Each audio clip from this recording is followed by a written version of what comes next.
What up, everybody? It's your boy Tactical Designs here. Just doing a little tabletop review on my newest carry pistol in my lineup. It's a Glock 19 Gen 3, kind of a Glock build, if you will. It's my new everyday carry pistol.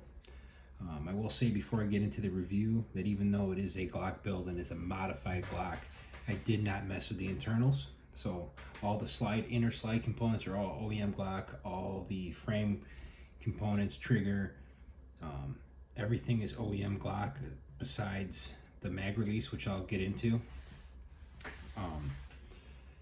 The reason I do that is because this is my carry pistol. God forbid I have to use this, in self-defense for myself or for my family. I don't want to have the gun malfunction because I decided to put some fucking lighter, stupid ass fucking trigger in this thing and it doesn't work, it jams or it malfunctions in some way. So on my carry pistols, no hating, I'm not hating on people who put in aftermarket triggers and Glocks because of, it's a lighter, the quicker trigger pull, this, that, and the third, but this is a carry gun. The Glock trigger is just fine.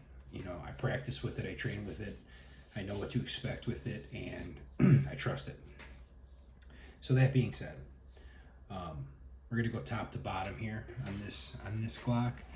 I'll start off with the slide because it's super fucking dope. This is a Slideworks Engineering. Shout out to those guys. This is a Slideworks Engineering commando cut slide. I did it in sniper gray Cerakote. They don't let you do black nitride at Slideworks Engineering. I probably would have picked that, but Cerakote's just fine. I did the sniper gray because I think it looks super sick. This is, it's got the two side windows for a little bit of weight reduction, and it's got the nice long top window on top of the slide, which is super nice. And if you ever wanted to port your barrel, where that window is, those guys will do that for you too, and it's a functional thing. I'm a big fan of functionality, especially on my guns. As far as the iron sights go, nothing fancy. They're just a Mariglow blacked out, optic suppressor height. I think they're 3XL height sights, and that's the size I needed to co-witness with this particular dot.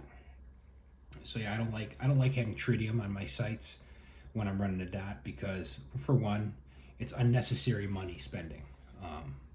You don't need it. Also, two, you have a tritium dot. It's dark.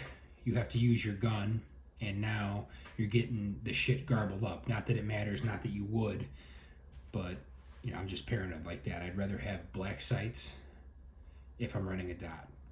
And I will talk about that a little bit. If you are running a dot, it is imperative and a necessity for you to be able to co-witness iron sights through your dot. Because although people get race cuts where they delete the iron sights and all that shit, if you have a red dot, this is a piece of electrical equipment. Electrical equipment fails. Batteries go bad. The glass breaks. The thing stops fucking working. You do not ever want to be caught in a situation where you cannot aim your pistol past 10 yards because you don't have iron sights and your dot just went down. It is very important. Same as having a white light on your pistol is a very important thing, especially for home defense, but I don't carry pistols without white lights. Not to say I'm better than you for it or you're stupid because you don't carry a white light. All I'm saying is that a white light is extremely important as well. You need to be able to see what you're shooting, especially this day and age. With all the shit that's going on, I want to know who I'm shooting. And I want to be able to identify the threat before I pull the trigger. It's just an important thing. Not to mention, you got to look under, behind a wall, behind a car. It's just, you should have a flashlight on your person separate from your gun, but it's also very important to have a white light on your pistol as well. But I digress. Back to the review. So we got the slide, we got the iron sights. Now to the dot. This is a Holosun 508T, the titanium model. It's super sick, super nice dot. It is multi-reticle. I believe it's a 2 or 3.5 MOA. I'm not quite sure, but it's not big. It's not like a 6 MOA dot. It also is cut for an RMR, which is what I had this slide milled for from Slideworks. I was gonna put an RMR on or this one. I decided to go with this one. It was a little cheaper, not by much, but it was a little cheaper, and I like the option to have a multi-reticle on my red dot. It's, you know, I like that donut of death, if you will. So that's pretty much that's the top half of the gun. Bottom half, this is a stock Gen 3 OEM frame. I know people don't like this frame. They say they get the Glock knuckle real bad. I did pick the Gen 3 for this build because the Gen 3 does have the thickest polymer. If you are going to stipple it, which I am going to do, I already did. The only thing modified I did to the frame was I did do a double undercut, which turned out super nice. I don't know if you guys could see it in the video, but I did it the other night. If you need any framework, any paint work, holler at me in the comments. Yeah, it came out super nice. I did a matte buff job on it. I didn't go shiny. If you do shiny, if you decide to go all the higher grits and bring this to a shine, after a while of usage, the shine dulls out to this color, this finish anyway. So I try not to. I've noticed that you know, it's better just to leave it matte. It looks good. Doesn't look too. You know, doesn't stand out too much.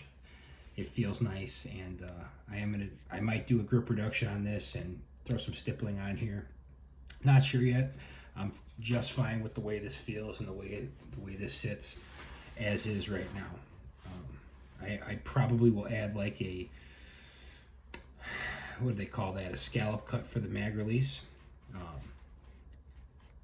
This mag release is not factory. I was talking all that shit about having just factory parts, but this is a super nice mag release. My buddy Terribly Tactical, I'm sure some of you guys know his page. He speaks the good word. His page is fantastic. He's got some real good shit over there. He actually 3D printed me this and gave it to me because I was telling him that the stock Gen 3 mag release is a little shallow for. I don't have super long thumbs. I mean, I'm able to hit it no problem, but this one is made. It's a little bit more proud, a little longer. So without that scallop cut, it's still easy to get a nice purchase and hit that release and get that and strip that mag out of the gun. Yes, stock Glock mags, some Spear Gold Dots, the old tried and trues. This is the only 9mm.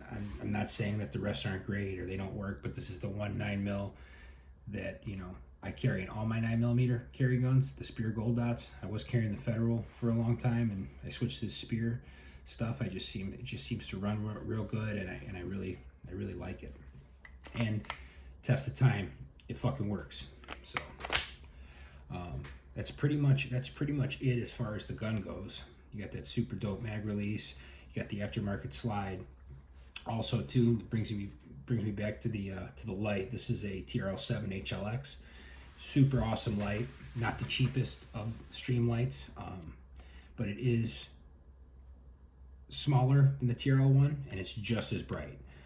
The thing I like about this light is it does come with a rechargeable battery.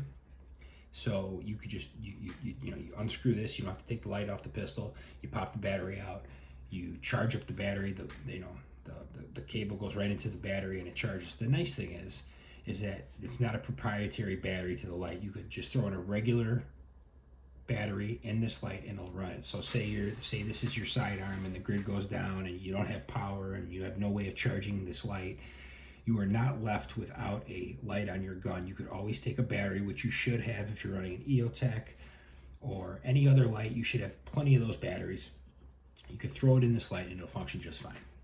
So that's the gist of this pistol. It's my newer carry guns. I carry a few in my rotation, but this is definitely one I'm going to be carrying throughout the future, and it's definitely going to be in my rotation. And I shot it the last couple days at the range, give it a test. I haven't had so much of a malfunction with this thing, but it is a Glock, and they do tend to run. So that's that, and see you guys on the next one.